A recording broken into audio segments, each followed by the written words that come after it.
नमस्कार, जय महाराष्ट्र मित्रांनो. निर्धार कॉम्पिटिटिव्ह हब या यूट्यूब चॅनलमध्ये मी दिनेश गवळी तुम्हा सर्वांचे हार्दिक स्वागत करतो. आपण चालू केलेली आहे महाराष्ट्राची railway group D express series. या सिरीजमध्ये आपण विज्ञान बघत होतो आणि विज्ञान विषयामधला भौतिकशास्त्र या विषयाचे ऑलरेडी आपण 6 चॅप्टर कंप्लीट केलेले आहेत. तर त्या चॅप्टरवरचे आपले काही न्यूमरिकल्स बाकी होते ते आपण बघत आहोत कालच्या लेक्चरपासून. तर आजच्या लेक्चरमधलं हे पहिलं न्यूमरिकल जे आहे हे तुमच्या समोर आहे. तर बघा काय प्रश्न आहे. एक कार अपघाताने झाडावर आदळून 5 सेकंदानंतर थांबते. कारचे वजन 1000 किलोग्रॅम असून ती अपघातापूर्वी 40 किलोमीटर प्रति तास वेगाने गतिमान असल्यास ती कार झाडावर किती जोराने आदळली. ठीक आहे. तर आपल्याला बघा इथं काय काय गिवन दिलेलं आहे. वेळ दिलेला आहे म्हणजे टी दिलेला आहे 5 सेकंद. ठीक आहे, बरोबर आहे. आणि वजन दिलेलं आहे म्हणजेच मास बरोबर 1000 किलोग्रॅम आहे ना, 1000 किलोग्रॅम. ठीक आहे. आता पुढे बघा त्यांनी काय म्हटलं, असून ती अपघातापूर्वी 40 किलोमीटर प्रति तास गतिमान असल्यास, म्हणजे ते ऑलरेडी गतिमान होती म्हणजे सुरुवातीचा वेग तिचा दिलेला आहे u बरोबर 40 किलोमीटर प्रति तास. आणि अंतिम वेग काय होईल, जमा त्या झाडावर आदळल्यामुळे अंतिम वेग कितीचा काय होईल, 0 होईल. म्हणजे v बरोबर आपल्याला काय 0. ठीक आहे. तर यामध्ये लक्षात घ्या त्या झाडावर आदळली म्हणजे तिथं बल त्यांनी प्रोड्यूस केलं, तिथं त्याने फोर्स प्रोड्यूस केला, फोर्स निर्माण तिथं झाला. मग आपल्याला इथं फोर्स काढायचा आहे. तर फोर्स बरोबर काय असते, मास इंटू ॲक्सेलरेशन.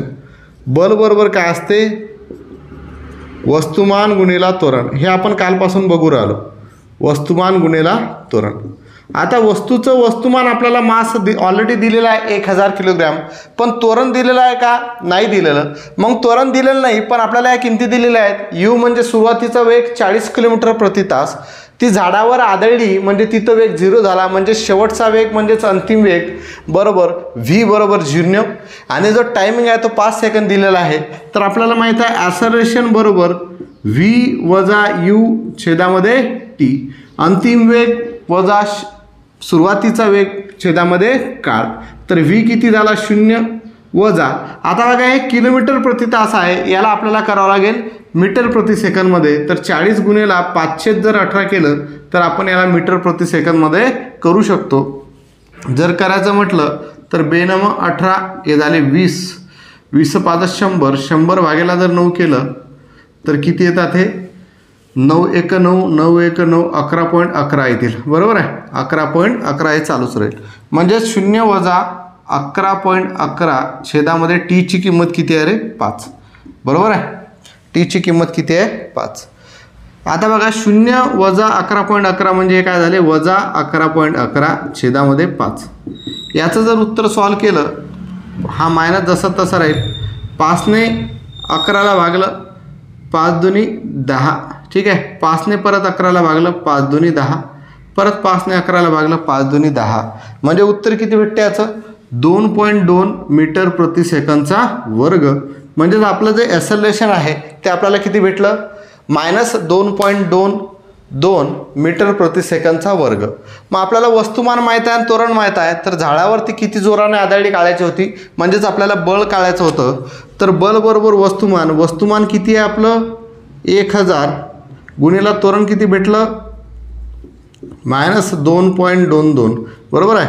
तर या मायनसच्या पुढे काय होईल, -2.22 आणि हे 3 शून्य लागतील. बरोबर, म्हणजे हा शून्य जर काढला, इथं 2 स्थळांतर शून्य आहे म्हणजे इथं 2 स्थळांतर शून्य येईल. म्हणजे उत्तर किती येईल, -2220 न्यूटन. ठीक आहे. तर बघा कुठं उत्तर आहे, हे उत्तर आहे आपलं -2200 -2200. आपलं काही चुकलं का, 2.22 बरोबर आहे, -2.220. ठीक आहे, समजून आलं. आता बघा इथं 2200 घेतलेला आहे, इथं आपण 2222 घेतलेला आहे, सारखंच आहे. कारण आपल्याला माहीत आहे पॉईंट नंतर हा 2 जो अंक आहे हा काय परत रिपीट होईल, म्हणजे आवर्ती दशांश पूर्णांक आहे. म्हणजे 2.2 लिहिलं काय आणि 2.22 लिहिलं काय किंवा 2.222 लिहिलं काय सारखंच आहे. म्हणून याचं उत्तर काय आलं, -2200 न्यूटन. ठीक आहे, इथं कन्फ्यूज होऊ नका. ओके, समजलं सर्वांना प्रश्न. पुढचा प्रश्न बघूया, पुढचं न्यूमेरिकल्स आपण बघूया. बघा दुसरं न्यूमेरिकल्स आपल्या समोर आहे.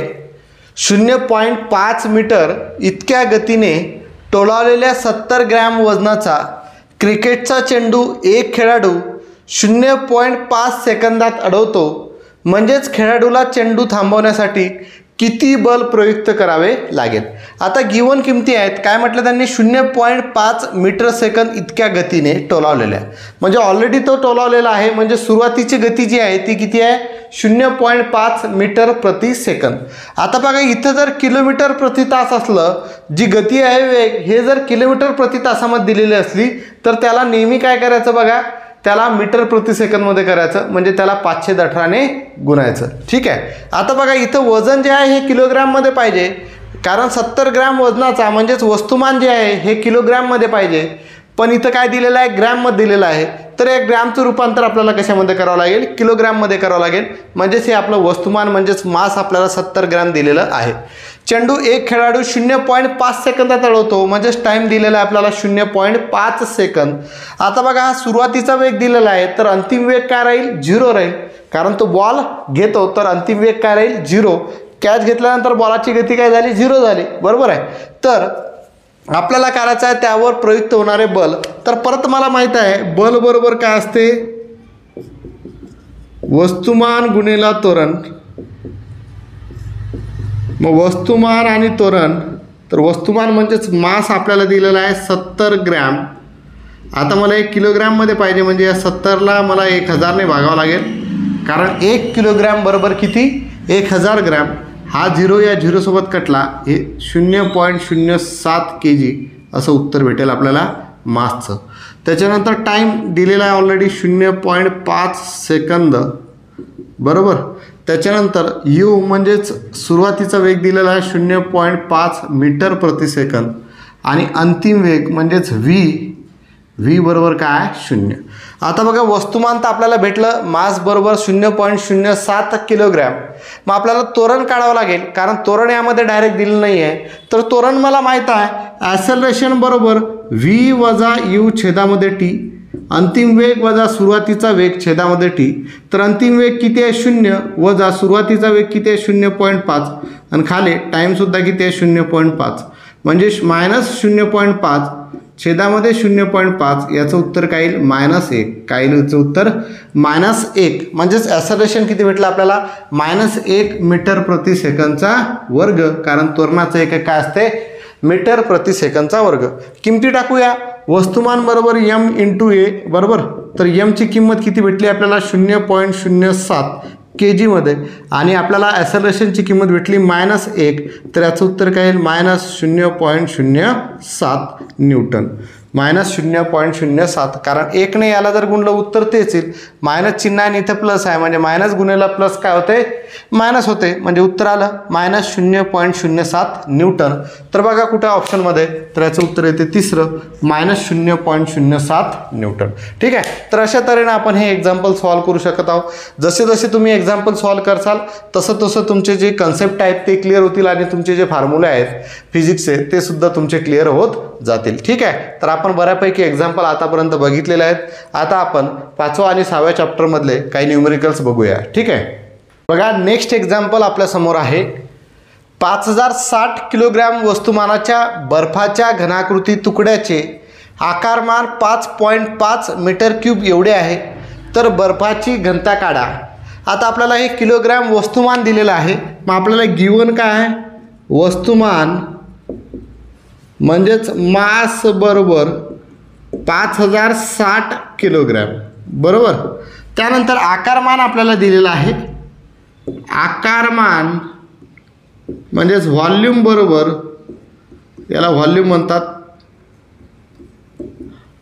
बरोबर 5.5 मीटरचा घन. तर त्यांनी बर्फाची घनता आपल्याला काढायला सांगितली. तर आपण घनता बघितली होती. घनता बरोबर काय असते, वस्तुमान आणि आकारमान यांचे गुणोत्तर बरोबर काय असते, घनता असते. वस्तुमान आणि आकारमान यांचे गुणोत्तर बरोबर असते घनता. तर घनता बरोबर वस्तुमान छेद आकारमान. तर वस्तुमान किती दिलेलं आहे, 5060, आणि आकारमान किती दिलेलं आहे, 5.5. बस एवढं उत्तर सॉल्व केलं की उत्तर भेटेल. आता हे 5060 आहेत, हा 5.5 म्हणजे 55 होतील, हे गुणेला 10 होतील. ठीक आहे, समजलं. आपण ऑलरेडी हे घेतलेलं आहे, आता मी परत स्प्लिट करून सांगणार नाही. 5.5 म्हणजेच काय, 55/10 आणि छेदाचा छेद 10 वरती गेला. आता 10 आणि 55ला 10ने भाग जातो, 5ने भाग जातो, तर याला जर भागलं तर 5 1 5, 5 1 5 आणि 5 दुनी 10. याने बघा 5060ला भाग गेला पाहिजे, तर 11 चौक 44, बरोबर आहे. किती बाकी राहिले, 6. 11 सक 66 म्हणजे 460 गुणेला 2. 460 गुणेला 2 जर केलं तर 46 गुणेला 2 92 होतात, बरोबर आहे. म्हणजे 920 आपल्याला काय उत्तर भेटेल, 920 किलोग्रॅम मीटरचा घन. 920 किलोग्रॅम मीटरचा घन आहे का ऑप्शनमध्ये उत्तर आहे.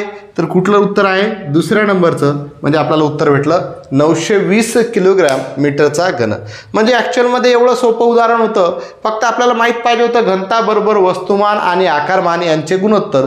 म्हणजेच घनता बरोबर वस्तुमान छेद आकारमान. वस्तुमान मला ऑलरेडी दिलेलं आहे 5060 आणि आकारमान दिलेलं आहे 5.5. सॉल्व केलं तर मला उत्तर भेटलं 920 किलोग्रॅम मीटरचा घन. कारण घनतेचं एकक काय असते, घनता म्हणजे डेन्सिटीचं एकक काय असते, किलोग्रॅम प्रति मीटरचा घन. तर उत्तर किती आलं, 920 किलोग्रॅम प्रति मीटरचा घन. पुढचं एक्झाम्पल बघूया. बघा नेक्स्ट एक्झाम्पल आपल्यासमोर आहे. 4000 किलोग्रॅम वजनाच्या एका बोटीचा 1/3 भाग पाण्यात बुडालेला आहे. त्या बोटीवरती प्रत्येकी 690 न्यूटन वजनाची आणखी 2 माणसे बसल्यावर किती पाणी बाहेर पडेल, असं आपल्याला विचारलेलं आहे. तर इथं वजन दिलेलं आहे आणि आपल्याला किती पाणी बाहेर पडेल म्हणजेच आपल्याला काढायचं आहे आकारमान काढायचं आहे. काय काढायचं आहे, आकारमान काढायचं आहे. तर आकारमान आपल्याला काढायचं आहे आणि आकारमान काढण्यासाठी आपल्याला माहीत आहे घनता बरोबर काय असते, वस्तुमान छेद आकारमान. वस्तुमान छेद आकारमान. मग आपल्याला आकारमान जर काढायचं असेल तर हा आकारमान इकडे जाईल, म्हणजेच वस्तुमान छेद घनता जर केलं तर आपल्याला आकारमान भेटेल. पण यामध्ये आपल्याला फक्त वजन दिलेलं आहे, वस्तुमानसुद्धा दिलेलं नाही आहे. कारण आपल्याला बोटीचं वजन दिलेलं आहे. तर बोटीच्या वजनाशी आपल्याला काही घेणदेण नाही. हे 690 2 माणसं बोटीवरती चढली 690 न्यूटन वजनाची. तर त्यामुळे किती पाणी बाहेर पडेल आपल्याला असं विचारलेलं आहे. तर या बोटीच्या वजनाशी आपल्याला काही संबंध नाही आहे आणि 1/3 भाग पाण्यात बुडालेला आहे याच्याशी काही संबंध नाही आहे. मग इथं वजन दिलेलं आहे 690 न्यूटन. तर वजनावरून आपल्याला माहीत आहे वजन बरोबर काय असते रे, वजन बरोबर काय असते, वस्तुमान गुणेला त्वरण. वस्तुमान गुणेला गुरुत्व त्वरण असते, आहे ना, गुरुत्व त्वरण. आता वजन किती आहे, 690 एकाच आहे. तर हे 2 व्यक्ती चढले म्हणजे 690 गुणेला 2 जर केलं, 0 9 2 18 हातचा आला 1, 6 2 12 आणि 13, 1390 न्यूटन हे 2 वस्तूंचं 2 व्यक्तींचं काय झालं, वजन झालं. म्हणजे इथं किती आलं, 1380 बरोबर वस्तुमान. आपल्याला त्या दोघांचं वस्तुमान काढायचं समजा. तर गुणेला गुरुत्व त्वरण. आता ते पृथ्वीच्या पृष्ठभागावर आहे तर गुरुत्व त्वरण किती असते, 9.8. वस्तुमान काढायचं आहे 9.8 इकडे जाईल म्हणजे 1380 छेदामध्ये 9.8 बरोबर वस्तुमान, बरोबर. आता आपल्याला हे वस्तुमान काढायचं. बघा पुढे जर सॉल्व केलं तर काय होते, 1380 छेदामध्ये 98 गुणेला 10. याला 2ने भागलं तर किती येतात, 2 चौक 8, 2 9 18 आणि हा 2 पंचे 10. 1380 गुणेला 5 करून घेऊ पहिले. 5 0 0, ठीक आहे. 5 8 40 0 हातचे आले 4, 5 त्रिक 15 आणि 4 1909 हातचा आला 1, 5 1 5, 5 आणि 1 6 म्हणजे 6900 भागेला 49. हा भागाकार जर केला तर आपल्याला उत्तर भेटेल 6900 भागेला 49. तर 49 1 49 किती बाकी राहिले रे, 20 राहिले, बरोबर आहे. 49 चौक जर केलं तर आपल्याला 49 गुणेला 4, 9 चौक 36 6 हातचे आले 3, 4 चौक 16 आणि 3 19, 196 होतात. 196 परत किती बाकी राहिले, हे 4 बाकी राहिले, आहे ना, 40 झाले. तर 49 0 40 आहे ना, म्हणजे 140 जवळपास येते. 140 हे काही आपलं वस्तुमान 140 किलोग्राम. ठीक आहे, 140 किलोग्रॅम आपलं वस्तुमान येते. पॉईंटमध्ये उत्तर येत आहे. ठीक आहे, पण आपण इथं सोडून देऊ. 200मधून 9तून 9 गेला, 200मधून जर 196 काढले तर 4 उरले, 40 झाले. म्हणजे 40ला जर 49ने भागलं, शून्याचा भाग दिला, पॉईंट द्यावा लागेल. पण आपण 140 वरती ठेवू. तर 140 किलोग्रॅम आपलं काय आलं, वस्तुमान आलं. तर आपल्याला आता घनता काढायची आहे. तर घनता बरोबर काय असते, वस्तुमान छेद आकारमान. बरोबर आहे, वस्तुमान छेद आकारमान. तर लक्षात घ्या, आपल्याला काय म्हटलं, 2 माणसे बसल्यावर किती पाणी बाहेर पडेल. 2 माणसे बसल्यावर किती पाणी बाहेर पडेल. तर आपल्याला आकारमान त्यांनी काढायला सांगितलं. तर आकारमान बरोबर काय होईल, हा आकारमान इकडे जाईल, घनता खाली येईल. तर वस्तुमान छेद घनता. बरोबर. आता वस्तूचं वस्तुमान आपल्याला भेटलं का, भेटलं. किती आहे, 140. 140 आणि भागेला आपल्याला करावं लागेल घनता. आता आपल्याला माहिती आहे पाण्याची घनता किती असते, 1000 किलोग्राम मीटरचा घन. किती असते, 1000 किलोग्राम मीटरचा घन. म्हणजे याला जर सॉल्व केलं तर हा 0 या 0 सोबत कटला. म्हणजे हे 0.14 मीटरचा घन उत्तर आपल्याला भेटेल. 0.14 मीटरचा घन. तर उत्तर किती आहे आपलं, तिसऱ्या नंबरचं आहे, 0.14 मीटरचा घन. समजलं. ठीक आहे, परत एकदा बघूया. 4000 किलोग्राम वजनाच्या एका बोटीचा 1/3 भाग पाण्यात बुडाला आहे.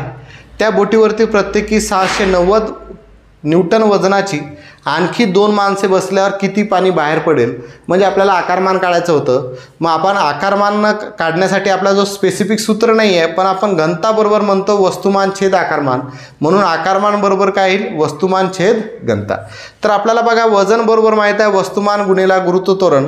मग आपल्याला वस्तुमान आपल्याला दिलेलं नव्हतं, पण गुरुत्व त्वरण आपल्याला माहीत आहे पृथ्वीच्या पृष्ठभागावरती 9.8 असते. हे आपली किंमत पाठच पाहिजे. आणि वजन जे आहे, एका व्यक्तीचं वजन आहे 690, तर 2 आले म्हणजे 690 गुणिले 2 म्हणजे 1380 वजन झालं.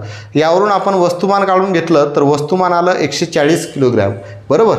आता पुढे आपल्याला आकारमान काढायचं होतं, म्हणून आकारमान बरोबर वस्तुमान छेद घनता. वस्तुमान आलं 140 आणि ते पाण्याशी त्याची घनता आहे. बरोबर आहे. म्हणजे 140 भागेला आपण पाण्याची घनता घेतली, किती, 1000 असते स्टँडर्ड किंमत.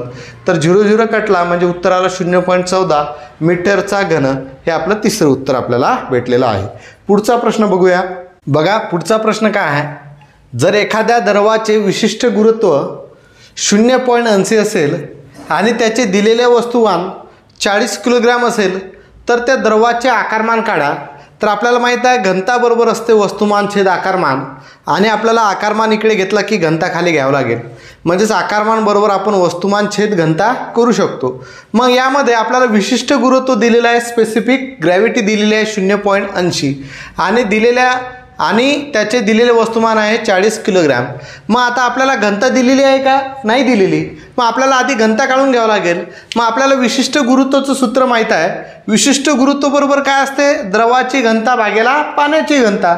मग विशिष्ट गुरुत्व आपल्याला दिलेलं आहे, त्याची किंमत टाकू 0.80 बरोबर द्रवाची घनता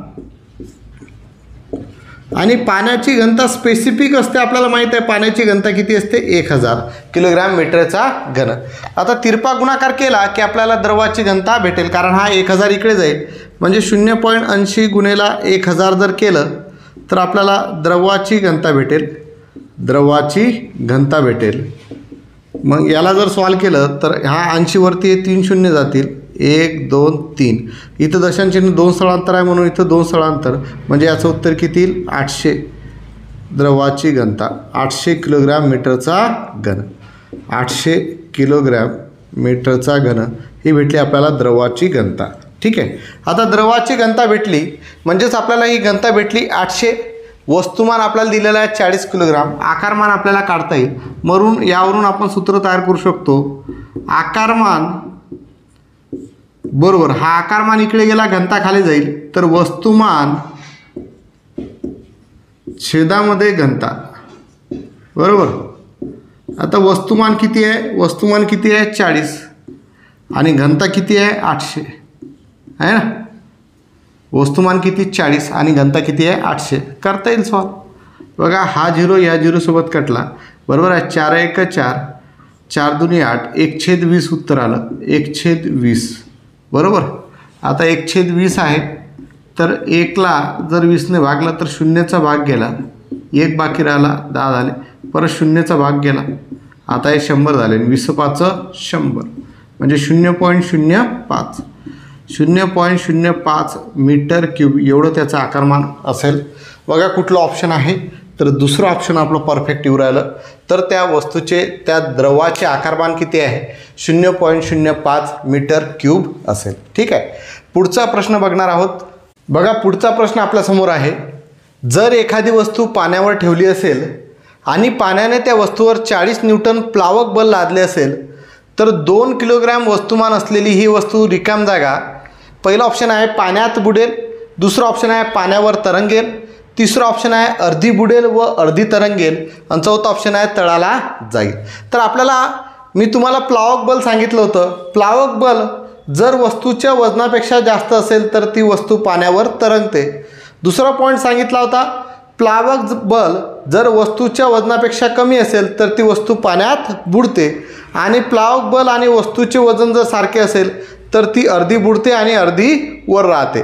तर तशा मी 3 कन्सेप्ट तुम्हाला सांगितल्या होत्या.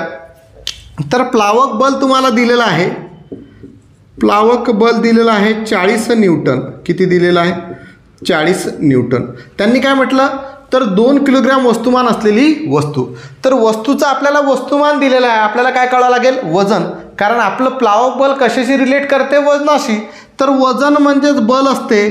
तर वजन बरोबर वस्तुमान गुणेला गुरुत्व त्वरण, एवढं मला माहीत आहे. वस्तुमान गुणेला गुरुत्व त्वरण. कारण वजन म्हणजेच काय आहे, बलच आहे. वजन हे एक प्रकारचं काय बल आहे, आपण ऑलरेडी शिकलो. आणि वजनाचं एककसुद्धा न्यूटन आहे. तर इथं वस्तुमान दिलेलं आहे म्हणून वजन काढून घेऊ. तर वजन बरोबर आपल्याला भेटेल, वजन बरोबर वस्तुमान किती, 2 गुणेला गुरुत्व त्वरण किती, 9.8. हे जर सॉल्व केलं तर 8 दुनी 16, हातचा आला 1, 9 दुनी 18 आणि 1 19.6 न्यूटन एवढं आपल्याला काय भेटते, वजन भेटते. आता बघा प्लावक बल किती आहे, 40 न्यूटन आहे आणि आपलं जे वजन आलं हे काय आलं, कमी आलं. म्हणजेच प्लावक बल जर वजनापेक्षा जास्त असेल तर ती वस्तू पाण्यावर काय होते, तरंगते. बरोबर आहे. समजा इथं 40 असते आणि इथे 19.6 असते तर ती काय असती, पाण्यात बुडाली असती, पातळाशी गेली असती. आणि सेम आलं असते, इथं 40 आहे आणि इथं 40 आहे तर अर्धी बुडाली असती, अर्धी तरंगली असती. तर ही कन्सेप्ट मी तुम्हाला ऑलरेडी शिकवलेली आहे. प्लावक बल जर वस्तूच्या वजनापेक्षा जास्त असेल तर ती वस्तू पाण्यावर तरंगते. प्लावक बल जर वस्तूच्या वजनापेक्षा कमी असेल तर ती वस्तू पाण्यात बुडते, तळाशी जाईल. आणि प्लावक बल जर वस्तूच्या वजना इतकंच असेल तर ते अर्धी बुडेल व अर्धी तरंगेल. हे ऑलरेडी आपण शिकलेलं आहोत. त्याच्यावरचा हा न्यूमेरिकल्स होता. अत्यंत सोपी होता पण कन्सेप्च्युअल प्रश्न होता. तर या गोष्टी लक्षात ठेवायचं आहे. म्हणजे हे काढलं पण आपल्याला हेच माहीत नाही की प्लावक बल वस्तूच्या वजनापेक्षा जास्त असेल तर ते पाण्यावर तरंगते, तरच आपल्याला उत्तर भेटेल. आपल्याला हेच माहीत नाही की प्लावक बल जर वस्तूच्या वजनापेक्षा कमी असेल तर ती वस्तू पाण्यात बुडते. प्लावक बल जर वस्तूच्या वजना इतकेच असेल तर ती अर्धी पाण्यात बुडते, अर्धी पाण्यावर तरंगते. या गोष्टी लक्षात ठेवा. पुढचा प्रश्न बघूया आपण. बघा पुढचा प्रश्न आहे, 25 वॅटचा एक दिवा दररोज 11 तास वापरला जातो तर महिन्याकाठी वापरलेली वीज किती असेल. आता वॅट हे कशाचं एकक आहे रे, शक्तीचं एकक आहे, पॉवरचं एकक आहे. तर मला शक्ती बरोबर माहीत आहे. शक्ती बरोबर काय असते, कार्य भागेला काळ. कार्य भागेला काळ. कार्याचं एकक काय, जूल, आणि काळ काय आहे, टाईम. तर यामध्ये काळ टी दिलेला आहे आपल्याला 11 तास आहे ना, आणि शक्ती दिलेली आहे, पॉवर किती दिलेली आहे, 25 वॅट. यावरून आपण काय काढू शकतो, कार्य किती केलं ते काढू शकतो. तर आपण किमती जर टाकल्या तर शक्ती झाली 25 बरोबर कार्य छेदामध्ये काळ किती आहे, 11. जर हा गुणाकार केला तर कार्य बरोबर आपल्याला भेटेल 25 गुणेला 11 म्हणजे उत्तर येईल 275 जूल. कारण कार्य कशामध्ये मोजतो आपण, जूलमध्ये मोजतो. बरोबर आहे. आता बघा 275 जूल झालं. तर त्यांनी काय म्हटलं की 25 वॅटचा एक दिवा दररोज 11 तास वापरला जातो. म्हणजे एका दिवसाला किती ऊर्जा खर्च करते ते 275 जूल. तर महिन्याकाठी वापरलेली वीज किती असेल. तर 30 दिवस, महिना किती दिवसाचा असतो, 30 दिवसांचा. तर 30 दिवसांसाठी लागलेली वीज म्हणजेच ऊर्जा बरोबर काय होईल, 275 गुणेला 30. बरोबर. आता पहिले हा 0 देऊन टाकला, 3 5 15 5, हातचा आला 1, 3 7 21 आणि 1 22 2 हातचे आले 2 3 2 6 6 2 8 8250 जूल झाले. 8250 जूल. बरोबर. आता बघा 8250 जूल झाली. मग आपल्याला माहीत आहे 1 वॅट बरोबर किती? 1 किलोवॅट. 1 किलोवॅट 1 किलोवॅट बरोबर किती? 1000 वॅट. 1000 वॅट. 1000 वॅट म्हणजे या 8250ला आपण जर 1000 ने भागलं तर आपल्याला हे किलोवॅटमध्ये उत्तर भेटेल. तर 8250 भागेला 1000 जर केलं तर हा शून्य या शून्यासोबत कटला. हे 2 शून्य आहेत म्हणजे उत्तर येईल 8.25 kilowatt per hour. Kilowatt per hour. कारण जूलचं रूपांतर आपण आता वॅटमध्ये केलं म्हणजेच पर आवर त्यामध्ये आला. पर आवर आवर आला म्हणजेच 8250 भागेला 1000 केले म्हणजेच हे वॅट होते. 8250 वॅट होते. त्याला आपण किलोवॅट आवरमध्ये केलं तर त्याला 1000 ने भागलं. कारण 1 किलोवॅट बरोबर 1000 वॅट म्हणजे 8250 भागेला 1000 केलं. 0 0 कटला. दशांचिन्ह 2 स्थळांतर येईल कारण एकावरती 2 शून्य आहेत म्हणजे उत्तर भेटलं 8.25 किलोवॅट आवर. म्हणजे उत्तर आहे दुसरं 8.25 किलोवॅट आवर. ठीक आहे. पुढचा प्रश्न बघूया. बघा जमिनीपासून 200 मीटर उंच असणाऱ्या चेंडूची ऊर्जा जमिनीवर आदळून 35% कमी होते तर तो चेंडू किती उंचीपर्यंत उसळी घेईल? प्रश्न थोडासा ट्रिकी आहे पण इझी आहे. बघा जमिनीपासून 200 मीटर उंच असणाऱ्या चेंडूची ऊर्जा जमिनीवर आदळून 35% कमी होते म्हणजे जेव्हा तो 200 मीटरवरती असतो तेव्हा त्याच्यामध्ये किती ऊर्जा असते? 100% असते. बरोबर आहे. मग आता जमिनीवर जेव्हा आदळला तेव्हा तो 35% कमी झाला. 35% कमी झाला म्हणजे त्याच्याकडे आता किती टक्के ऊर्जा राहिली? 65% ऊर्जा त्याच्याकडे राहिली. आता 65% म्हणजे मला माहीत आहे 65% म्हणजे किती? 65/100. कारण जिथं पण टक्केवारी चिन्ह असते त्याच्या छेदामध्ये असतात 100. समजलं काय केलं? 200 मीटर उंचीवरती आहे तेव्हा त्याच्यामध्ये 100% ऊर्जा आहे. जेव्हा तो जमिनीवर आदळला तेव्हा त्याची 35% ऊर्जा कमी झाली म्हणजे 100 वजा 35% म्हणजे किती? 65% ऊर्जा त्यामध्ये राहिली. मग 65% म्हणजे 65/100 चे आपण कितीचे काढले? मग आता 200 मीटरचे. 200 मीटरचे आपण जर 65% काढले तर तो चेंडू किती मीटरपर्यंत उसळी घेसेल आपल्याला समजेल. तर हा 0 ह्या 0 सोबत कटला. हा 0 या 0 सोबत कटला. 65 गुणिले 2 जर केलं तर 130 मीटर उत्तर आपल्याला भेटेल. बघा कुठला ऑप्शन? तर आपलं उत्तर आहे पहिलं. तर अशा पद्धतीनुसार हे प्रश्न थोडेसे ट्रिकी असतात. प्रश्न सोपे असतात पण समजत नाही काय करायचं आहे. तर अशा पद्धतीनुसार असे प्रश्न सॉल्व करा. इझी जाईल. आणखी एक प्रश्न आपण बघूया. बघा काय की 7 टन वस्तुमानाच्या 200 मीटर प्रति सेकंद वेगाने पृथ्वीकडे येणाऱ्या धूमकेतूमध्ये पृथ्वीच्या गुरुत्वाकर्षित असताना किती गतिज ऊर्जा लागेल? मग आपल्याला गतिज ऊर्जा काढायला सांगितली. इथं वस्तुमान दिलेलं आहे. तर वस्तुमान म्हणजेच मास बरोबर किती आहे? 7 टन. मग 1 टन बरोबर 100 किलोग्राम. तर 7 टन बरोबर किती? 700 किलोग्राम. बरोबर. आणि 200 मीटर प्रति सेकंद वेगाने म्हणजे वेग बरोबर दिलेला आहे. वेग म्हणजेच काय म्हणतो आपण? वेलॉसिटी बरोबर 200 मीटर प्रति सेकंद. आपल्याला गतिज ऊर्जा त्यांनी काढायला सांगितली. तर गतिज ऊर्जा बरोबर काय असते रे? कायनेटिक एनर्जी कालच आपण शिकलो बरोबर असते 1/2 mv वर्ग. किमती जर टाकल्या 1/2 mची किंमत किती भेटली? 700 गुणेला व्हीची किंमत भेटली 200. या 200चा काय? वर्ग. बरोबर आहे. आता बघा या 2ने जर 700ला भागलं तर 350. 350 गुणेला 350. 350 गुणेला 1 बरोबर 350 गुणेला या 2चा वर्ग झाला 4 आणि हे 2 शून्य आहेत तर इथं होतील 4 शून्य. 35 गुणेला जर 4 केलं तर 140 येतात. बरोबर आहे. आता हे 4 शून्य हा 1 5.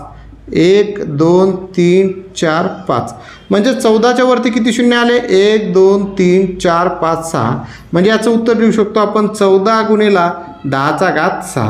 14 गुणेला 10⁻6 कारण या 14च्या वरती किती शून्य आहेत? 6 शून्य म्हणून तिथं 10⁻6 आपण असं लिहिलं. म्हणजे याचं उत्तर आहे दुसरं 14 गुणेला 10⁻6. ठीक आहे. अशा तऱ्हेनं आपण हे न्यूमरिकल्स याचे बघितलेले आहेत. तुम्ही चांगला अभ्यास करा. फॉर्म्युले व्यवस्थित लक्षात ठेवा. जसे जसे तुम्ही न्यूमरिकल सॉल्व करत असाल.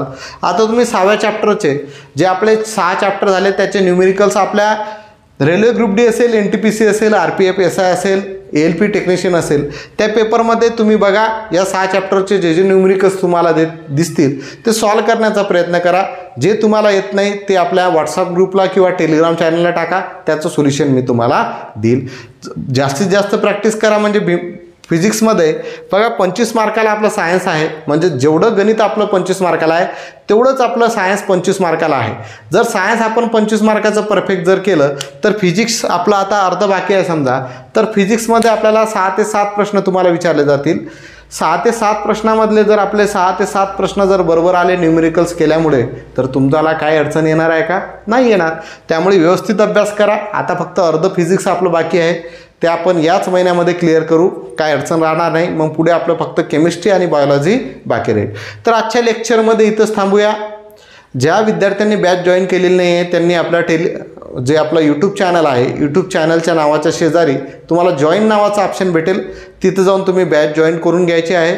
सर्वांना सांगायचं आहे, तुमचे मित्रमंडळी, पाहुणे मंडळी किंवा जे पण नातेवाईक असतील त्यांना जर माहीत नसेल तर त्यांना सांगा बॅच जॉईन करायला लावा.